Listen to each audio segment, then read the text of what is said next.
I want to tell you about something that is going on in my life. I don't really know how to explain it, and I'm not sure what to call it, but I think some kind of shadow is following me everywhere I go. My story begins with a Ouija board.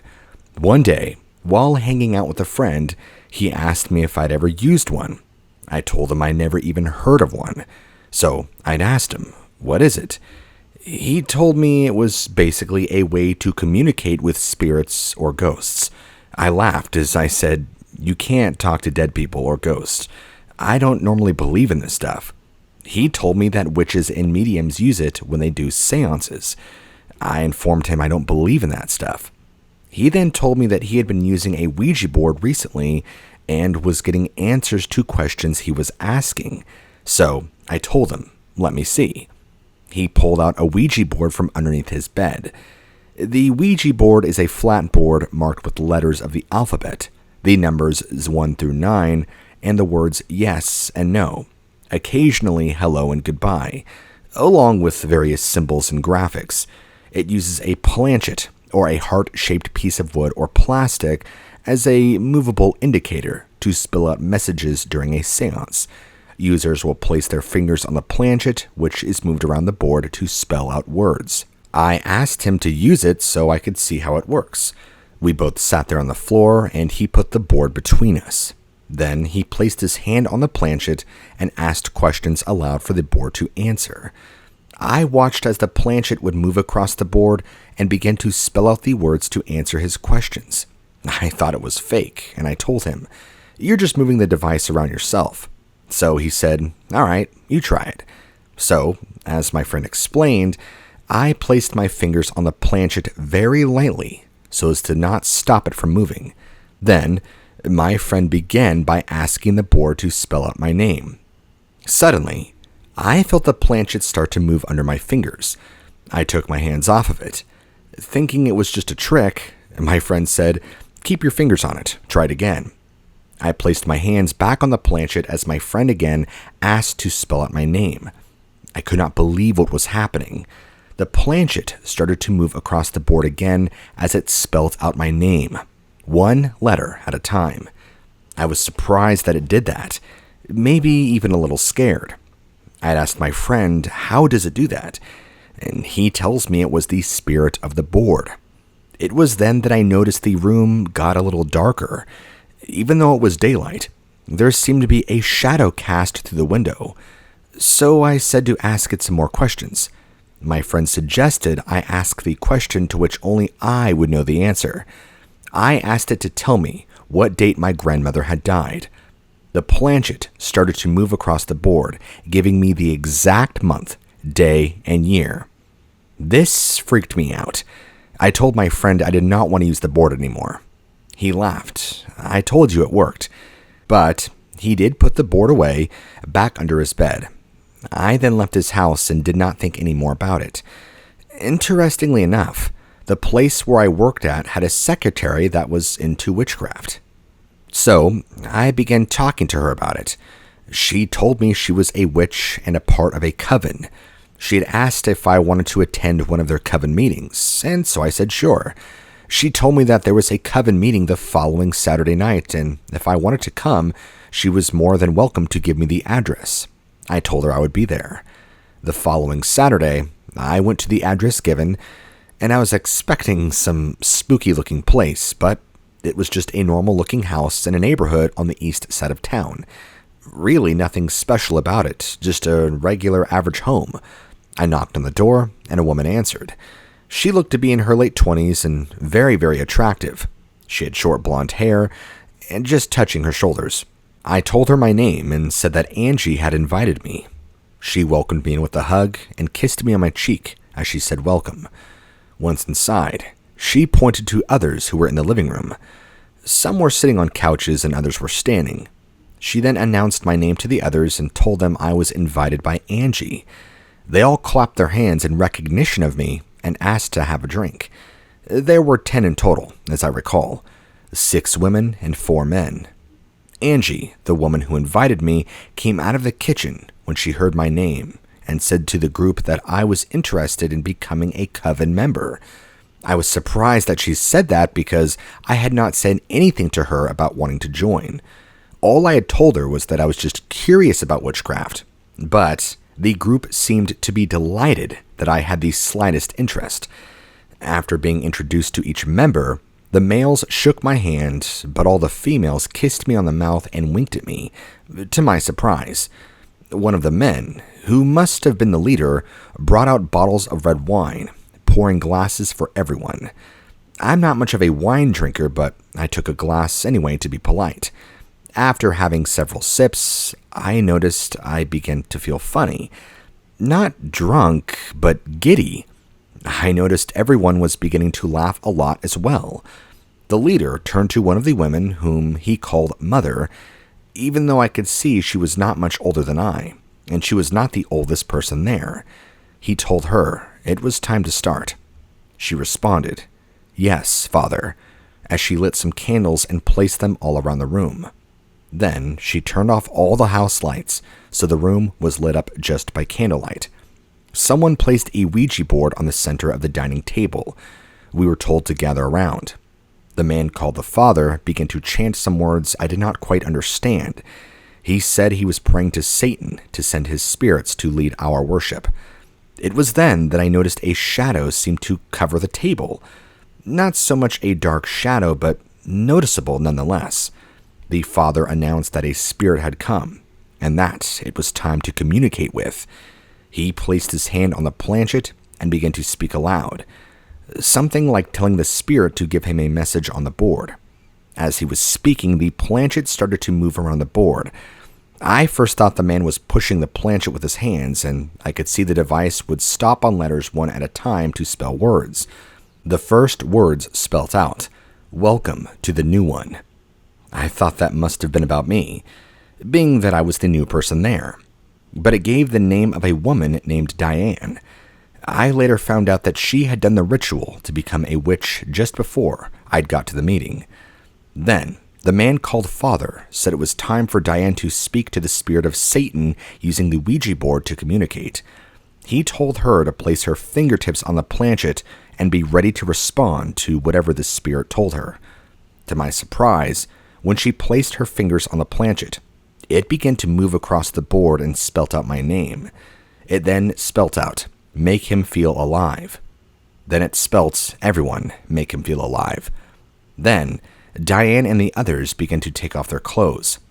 I was starting to feel very lightheaded now, and I realized that there was something in the wine I drank, and I thought at first I was poisoned, but the others had drunk the same wine as I did, and they enjoyed the feeling.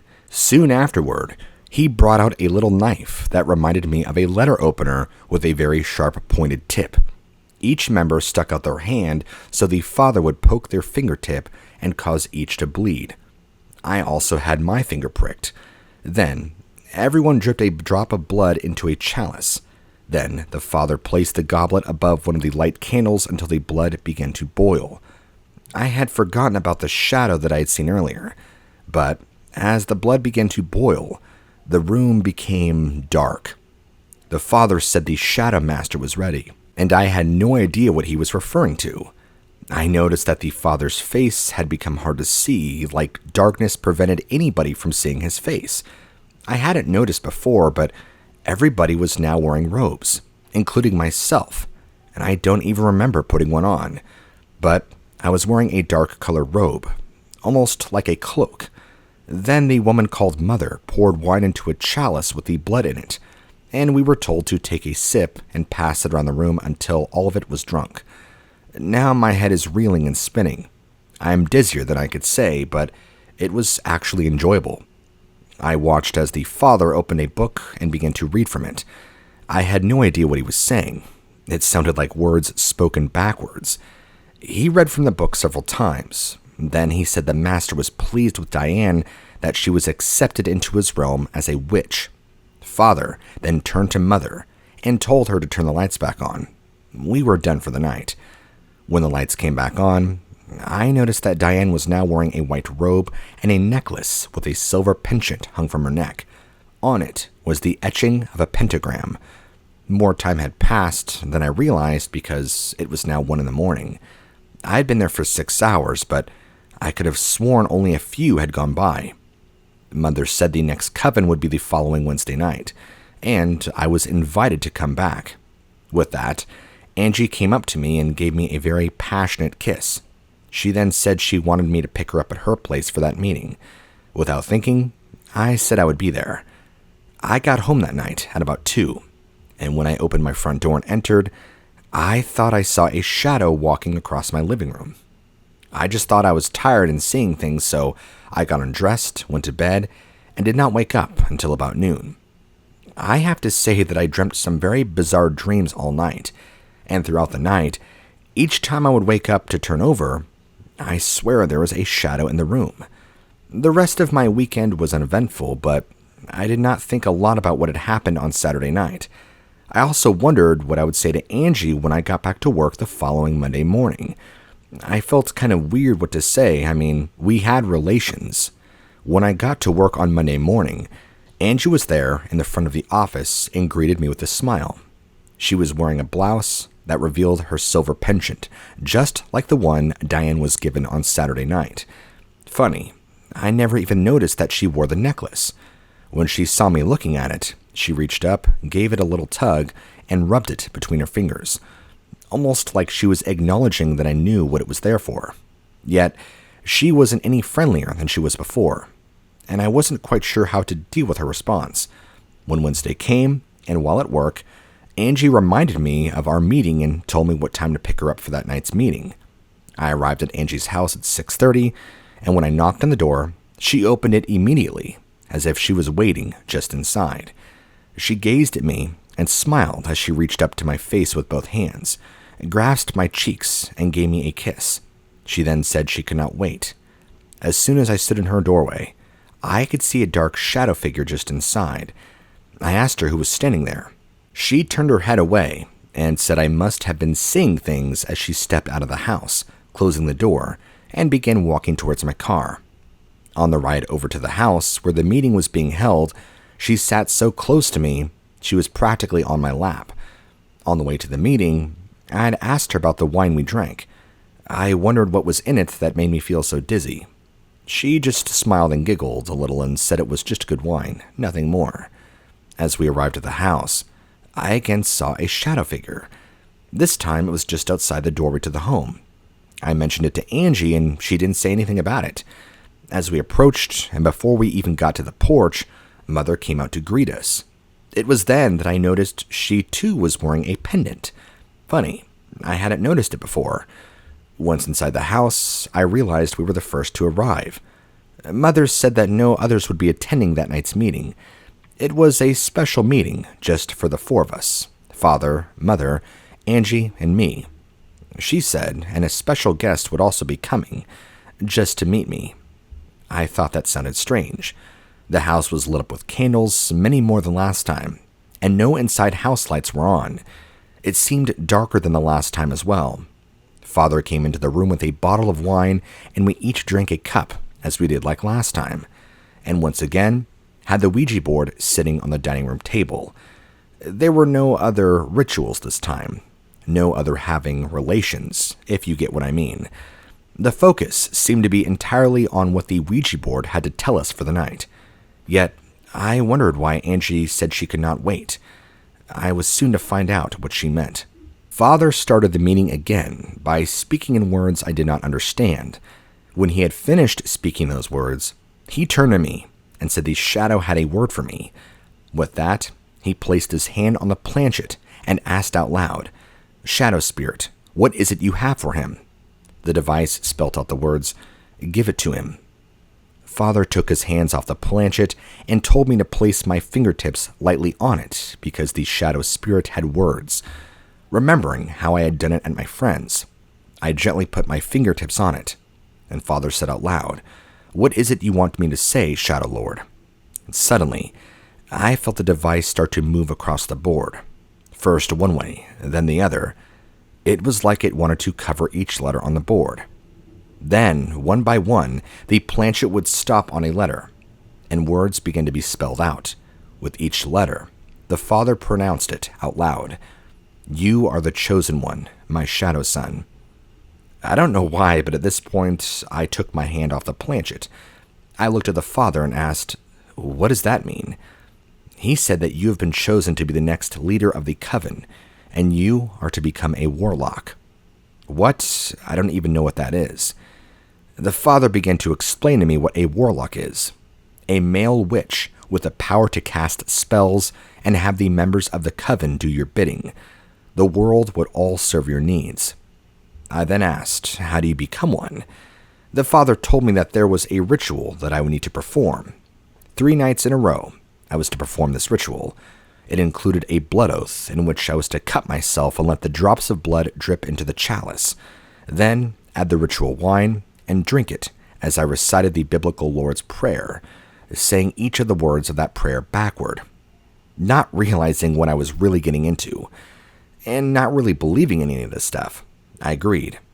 I was told to be there the next night, and all the members of the coven would be there to join me.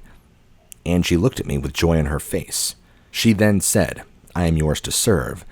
Then Mother approached me, took me by the hand, and said, "You are to have both of us tonight, for you," as she handed me another glass of wine. I had no idea that witchcraft and covens involved having so many relations. I was becoming integrated with the idea of having a harem of women to serve me in that way. Little did I realize what I was actually getting myself into. The next day when I got to work, I was expecting Angie to be there and was looking forward to seeing her. But she had called in sick for the day, which I thought was odd, because she said she was looking forward to seeing me the next day when I dropped her off at the house after meeting the previous night. Although I did notice a dark shadow by her doorway as she got out of my car and walked to her front door. I remember watching as she got close to her door. It looked as if she had just disappeared into the darkness. All I thought about all day was what would occur at the night's coven meeting. I drove to the meeting alone that night. I did not stop by Angie's house to pick her up, thinking she was not feeling well, but when I arrived at the meeting, she was already there. She was standing outside the house with Mother. As I got out of my car, they both approached me.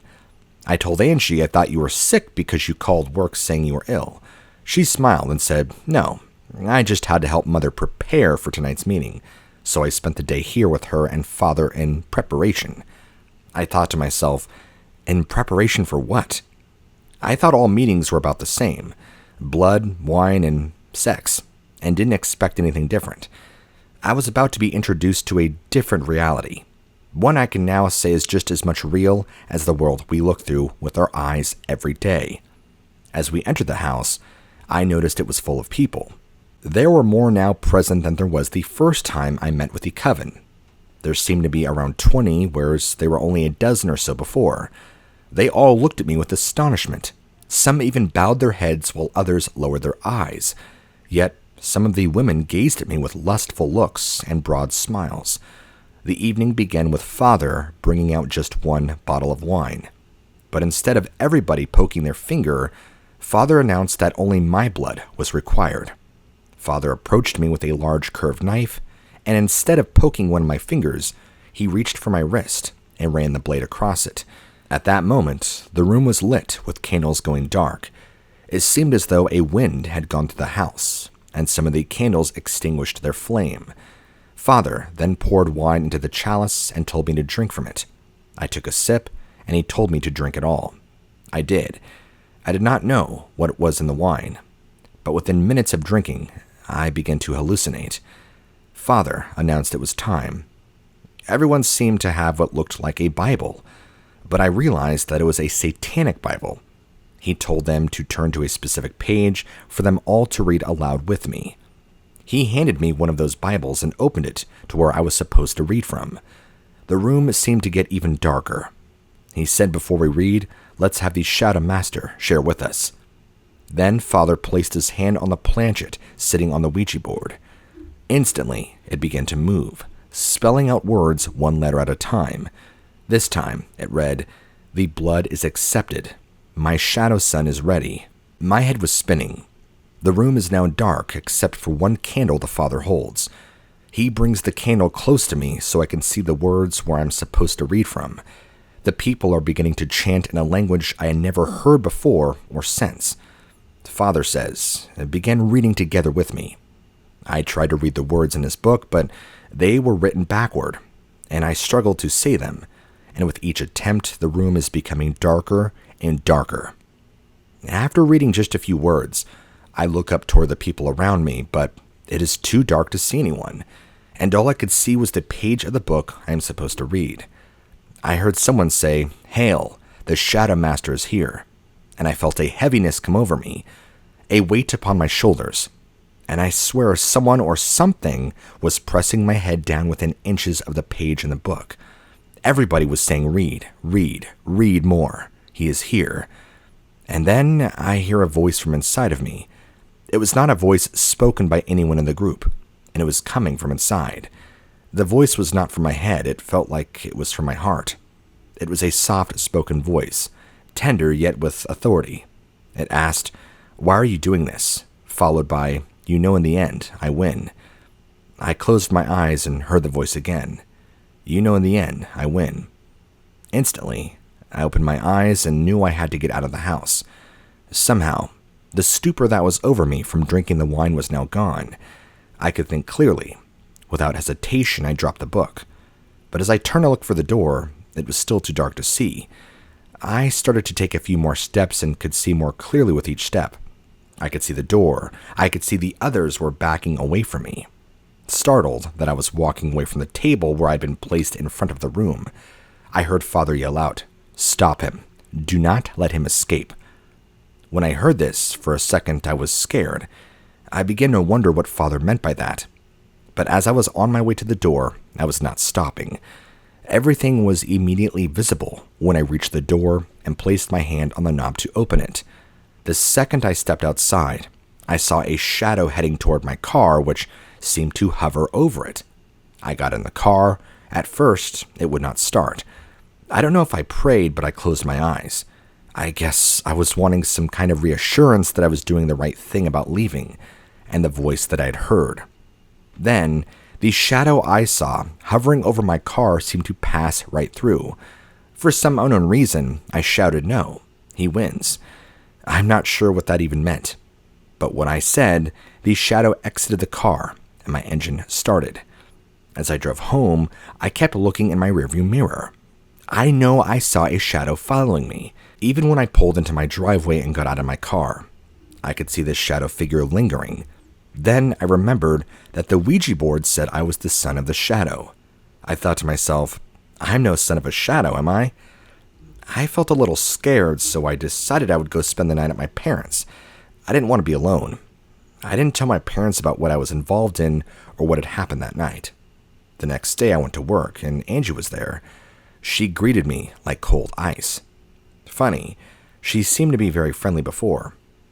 I didn't feel like conversing with her about any of the events that had taken place concerning the coven meetings. But during my lunch break, she came and asked me if I was coming to the next meeting. I was kind of taken aback by her asking me that. I thought the way I left the meeting made no doubt I would be no part of what they were doing. I told her I would think about it. She responded by saying, "You are the Shadow's son." I must have looked like a deer in the headlights face. I was stunned by what she said. Then she said, "He won't let you go. See you there." And then she walked away, turned her head in my direction and winked. Then said, "He is outside waiting for you." I looked out the window to see a shadow hovering above my vehicle. My stomach sank and I felt uneasy and a little scared. What is that thing, that shadow? I had no intention of going back to any of those meetings. I am not into witchcraft or anything satanic. I now just want to go back to a normal life, if that is such a thing. It has been more than 3 months since all that happened, and Angie quit her job where we work. The shadow still seems to follow me around. At times I see it, and other times I just sense it. I don't know what I'm supposed to do about this now. I've done some research online, what's called the Shadow Man, and I think it's some kind of supernatural entity. I don't know how to make it stop or make it go away. Maybe you have further information you or your listeners can share.